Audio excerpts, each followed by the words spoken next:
Okay, process of design.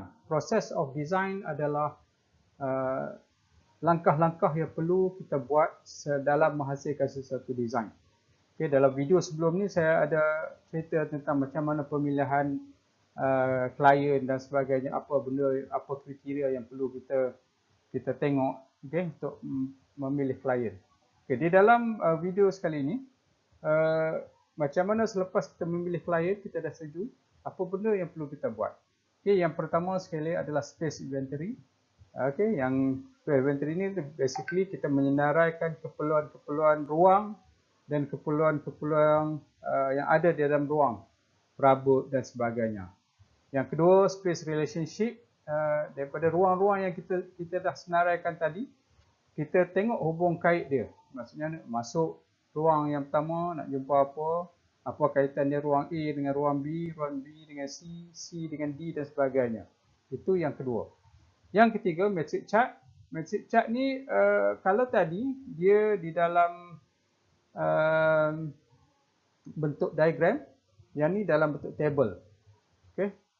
Maksudnya space yang kita tengok tadi jauh dekat tadi kita letakkan dalam bentuk table, kita tengok secara lebih menyeluruh lagi. Okey. Okey, yang seterusnya bubble diagram. Bubble diagram kalau matrix chart dalam table, bubble diagram ni lebih kurang macam space relationship, tetapi dia akan tengok dia punya perkaitan daripada jauh, dekat dan sebagainya. Ruang-ruang yang overlapping, yang sangat close. Nanti kita akan tengok nanti. Dan space zoning ni kalau tadi bubble dalam bentuk bubble, bentuk bulat, space zoning ni dah masuk ke dalam bentuk layout yang kita nak gunakan. Maksudnya kalau kita dalam konteks ini dia berbentuk 4 segi, maka dia akan menjadi 4 segi. Bubble tadi macam kita letak balon di dalam ruang yang berbentuk 4 segi, maka dia akan cuba memenuhi ruang-ruang yang ada kat dalam tu. Okay? Dan daripada space zoning tu akan lahirlah layout plan. Secara general lah. Alright. Space, requirement of space dan space inventory dia berkaitan. Okay? Kalau requirement of space ni kita lebih pada general, space inventory ni kita bagi lagi detail lah. Okay? Sebenarnya dia lebih kurang, dia hampir sama. Kadang-kadang jangan ada pelajar yang confuse antara kedua-duanya. Right. Ini adalah contoh yang perlu dibuat oleh para pelajar. Kita tengok kat sini, kita senaraikan, kita bahagikan kepada 7. Okay. Yang pertama adalah area. Okay. Area apa kat sini, kita letak. Ini pelajar kena buat lah. Aktiviti kena letak kat situ. Okay. Dia mungkin basicnya ada dekat tu boleh jadi sama, tetapi ada perbezaan setiap orang. Tengok dia punya klien tu macam mana. Okay. Keperluan, okay. Requirement dia, kalau simpan kasut, maksudnya dia perlunya adalah rak kasut. Tapi mungkin tidak ada rak kasut, dia akan jadi macam lain, ya. Saya pun tak tahu, kan. So ini requirement dia. Dan setiap satu keperluan atau requirement yang disediakan sini perlu diberi size. Okay, perlu diberi size. Okay, macam mana nak dapat size?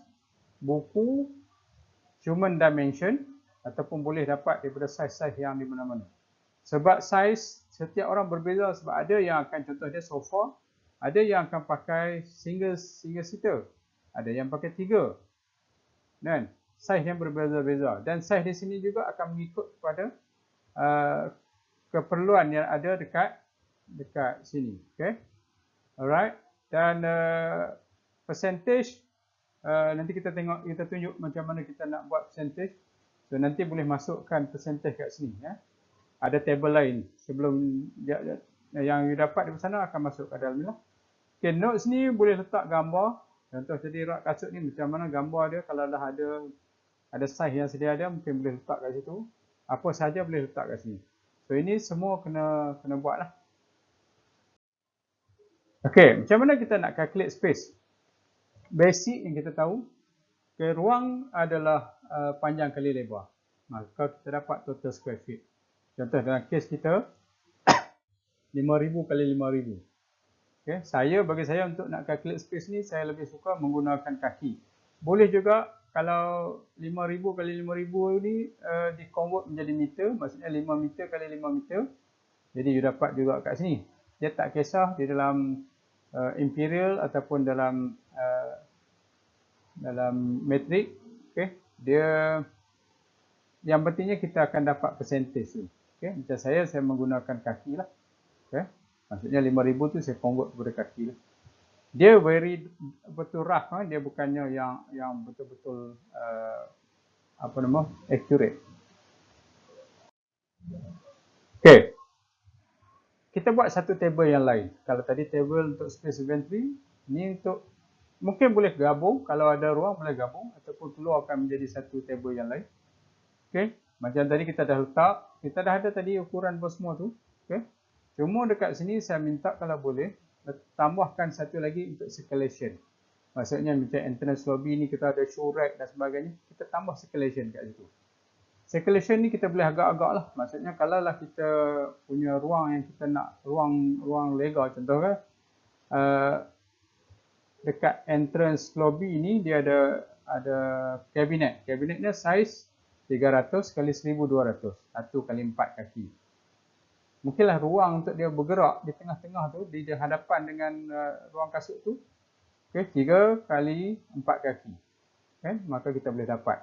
So total square feet-nya, grand total yang kita dapat di situ adalah 16. Okay, sama juga ruang-ruang yang lain. Okay, kita tambah circulation kat situ. Circulation maksudnya dalam ruang yang living tu berapa. Okay, alright. Kita dah dapat semua dia punya jumlah keseluruhan ni. Okay. Daripada situ jumlah ni kita bahagikan kepada keseluruhan 256 tadi adalah saiz 5,000 kali 5,000 dan kita tukar jadi persentage lah, maksudnya kali dengan 100, maka kita dapat 6.3% dia punya ruang. Dekat entrance ni memerlukan 6.3%. Sama juga yang lain, okay? Untuk living area 16.4. Okay, ini saiz berbeza-beza. Okay? Ini maksudnya grand total. Okay, grand total bahagi kepada total square feet kali dengan 100, dapatlah dia punya percentage. Bila you dah dapat semua table ni di bawah sekali, mungkin nombor 7 ke nombor berapa, jangan lupa untuk masukkan circulation 20 ke 30%. Okay, ikut pada kita punya apa yang kita nak lah. Okay. Ini kalau tadi circulation yang pada setiap ruang bekerja tu kan, ataupun ruang untuknya buat aktiviti. Circulation masuk kat sini ruang untuk dia lalu dan sebagainya. Right. Itu adalah dia punya ni lah. Untuk macam mana untuk nak kira keluar. Contoh di sini kita dah dapat tadi percentage. Cuba kita dah start berfikir secara bubble lah, cara bentuk bulat. Okay. Tadi entrance lobby 6.3, living area 16.4. Okay. Semua ini, okay, kita tukar kepada bubble dan percentage menentukan saiz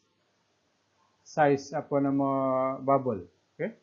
Contoh macam kat sini, sepatutnya 16 dengan 11 ni, 16 punya bubble lebih besar berbanding dengan 11. Tu yang tu kita kena buat, kena faham. Okay. Bila dah dapat yang ni, maka kita akan convert ke dalam